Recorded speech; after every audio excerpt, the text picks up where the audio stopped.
Second flight took the first amateur radio into space and talked to the general public around the world.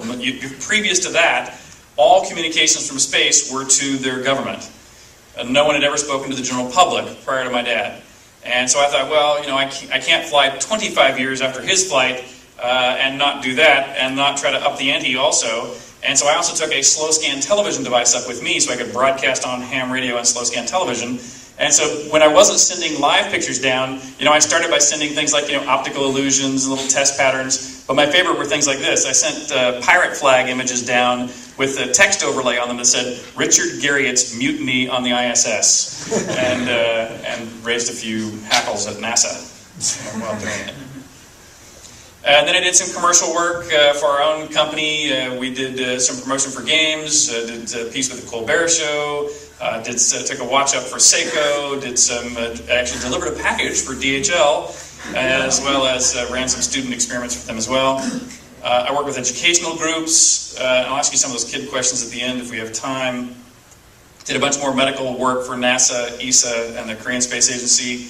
In homage to my mother, I created art in space.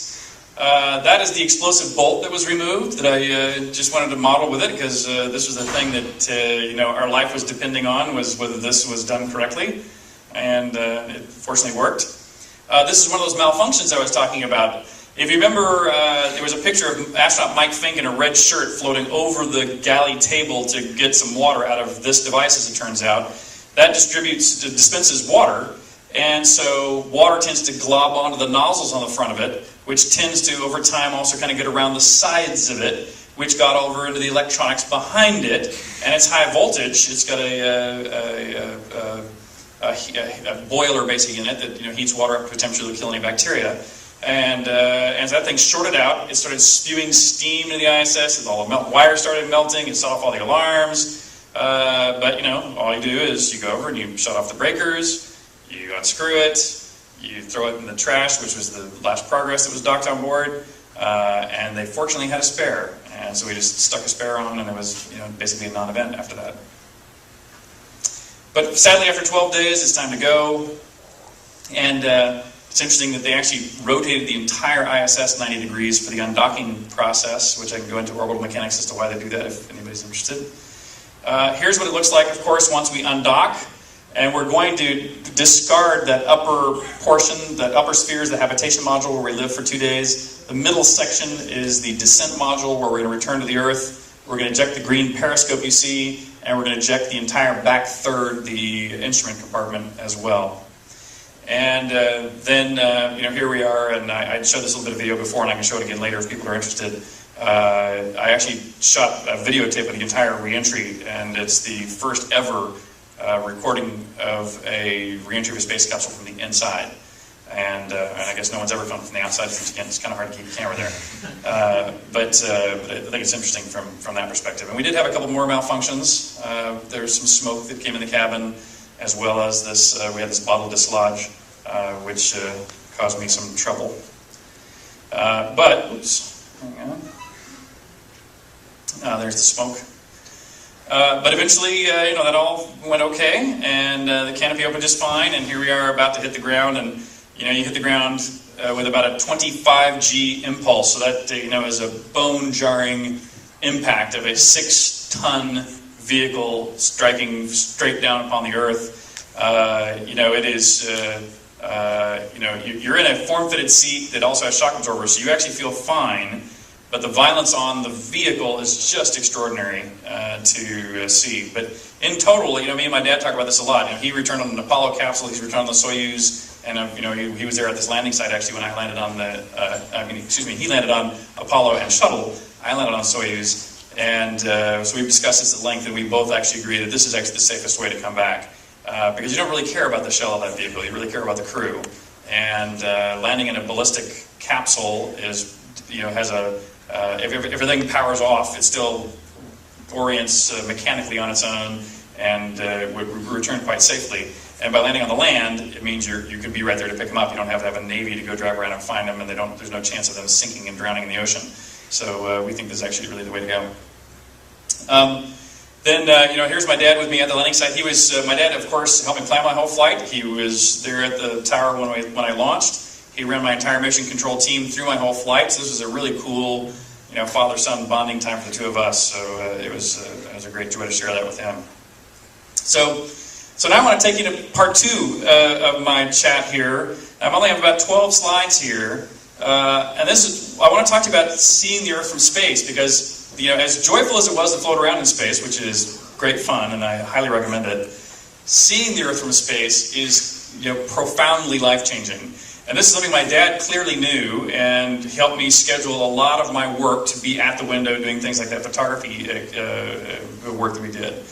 And what's interesting is there's this concept you may have heard about or read about or can read about called the overview effect. And I had read a little bit about it, but until you've had it happen to you, your interpretation is completely different, or at least mine was. And it's, I'd always thought of it as maybe some kind of what I call spiritual epiphany. And it's really much more like you have a fire hose of information about the Earth just pouring into your head just by looking out the window, that constantly, about every hour or two, you go like, oh yeah, I hadn't thought about this or that, about the reality in which we live. And so I try to take you on a few slides to kind of share that with you, although I really want you all to go to space so you can have it for yourself. It'll be much more meaningful to you when you do.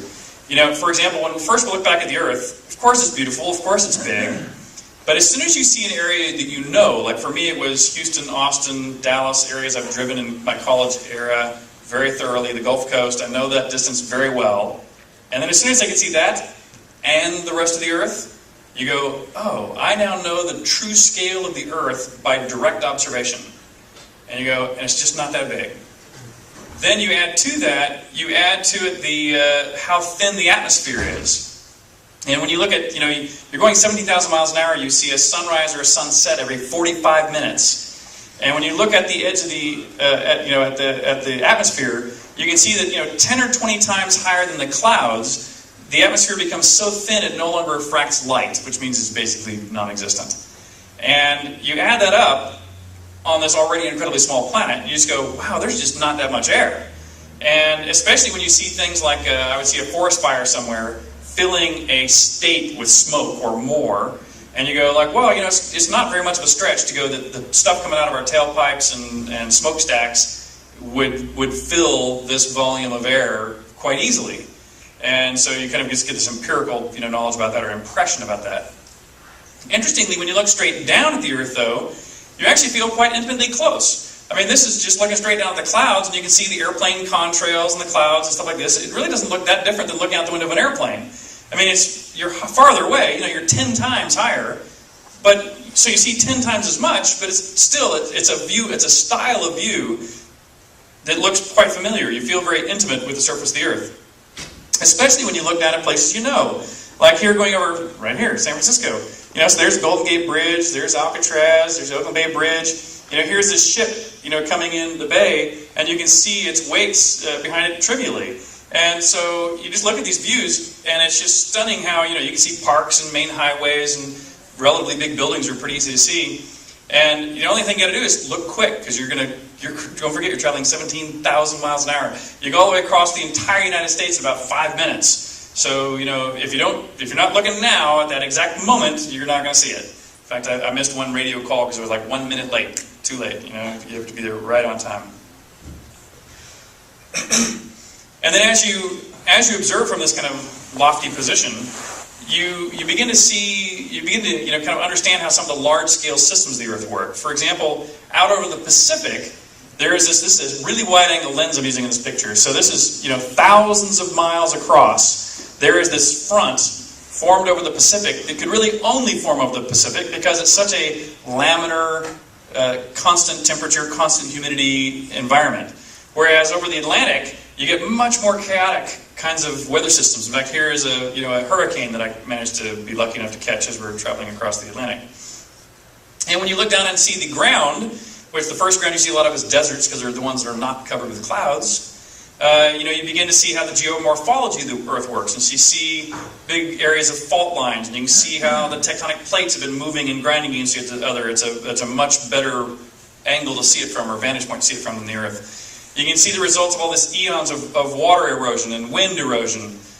Of course, I had to get a picture of my house. But one of the impressions you don't get till after about 2 weeks of looking at the Earth is how every fertile part of the Earth you can see from space is fully occupied by people.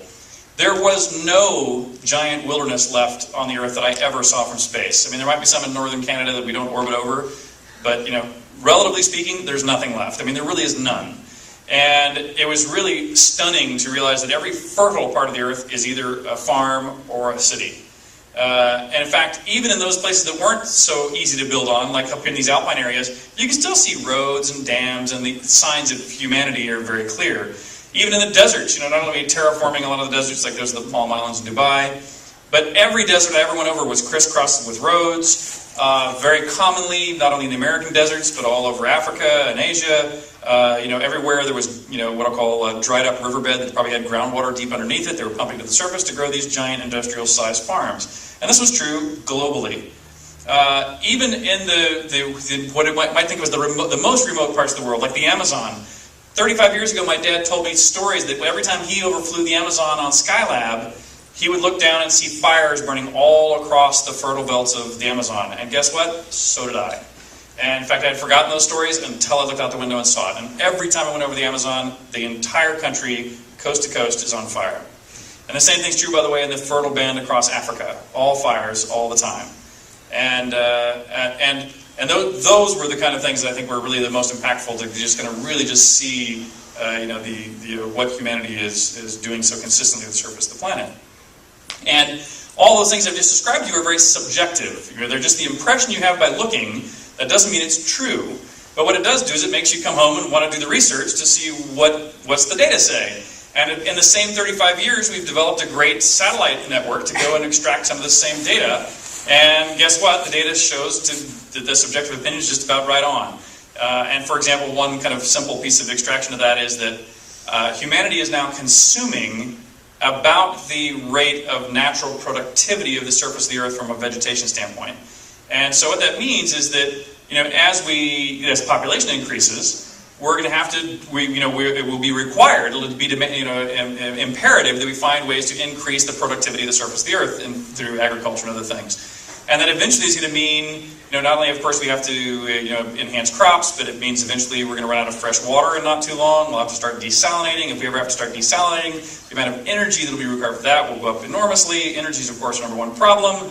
And so you can see that the expense of existence is going to climb, I think, quite rapidly. Not necessarily tomorrow, not necessarily 10 years from now, but there's clearly, the free lunch off the surface of the Earth is, clearly something of the past in my mind.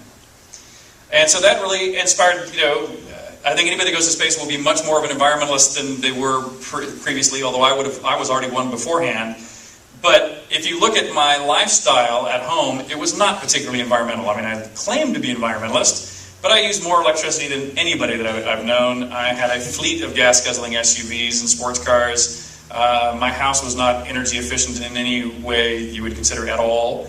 But that's no longer true. Since my flight, I've re-insulated my entire house. I have added a giant bank of photovoltaics. I'm now approximately energy neutral. Part of that was also replacing all my lighting with LED lighting throughout my house. So I've decreased my usage and have built, and I can afford to buy the solution, so to speak, to be as little impactful as possible.